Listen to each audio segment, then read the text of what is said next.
ভুট্টা চাষ নিয়ে ভাবছেন? ভুট্টা চাষে কি সার কতটুকু পরিমাণে প্রয়োগ করবেন? আর চিন্তা নেই, ভুট্টার অধিক ফলন পেতে ব্যবহার করুন নর্দার্ন বিএফ ভুট্টা সার। ভুট্টার সারটি সুইটকর্ন ও বেবিকর্ন চাষে ব্যবহার করা যাবে।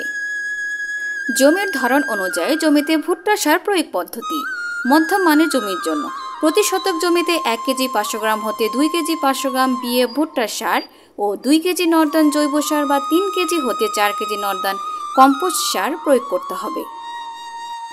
যদি বিএফ ভুট্টা সার ব্যবহার করতে না চান আর রাসায়নিক সারের পরিমাণ জানা থাকে, তাহলে রাসায়নিক সারও ব্যবহার করা যাবে। তবে জৈব সার ও কম্পোস্ট সার আগের উল্লেখিত নিয়মে ব্যবহার করতে হবে। প্রথম ও পরিপ্রয়োগ।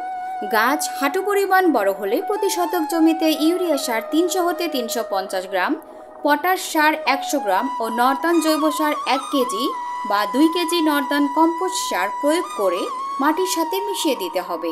মাটিতে রস না থাকলে সেচের ব্যবস্থা করতে হবে। দ্বিতীয় ও পরিপ্রয়োগ। গাছে ফুল আসার সময় 300 হতে 350 গ্রাম ইউরিয়া সার প্রয়োগ করতে হবে। নর্দার্ন জৈব বা কম্পোস্ট সারের সাথে মিশিয়ে ব্যবহার করা যাবে। ফসলের অবস্থা বুঝে উপরে উল্লেখিত ডোজ কম বেশি করা যেতে পারে। মাটিতে রস না থাকলে সেচের ব্যবস্থা করতে হবে।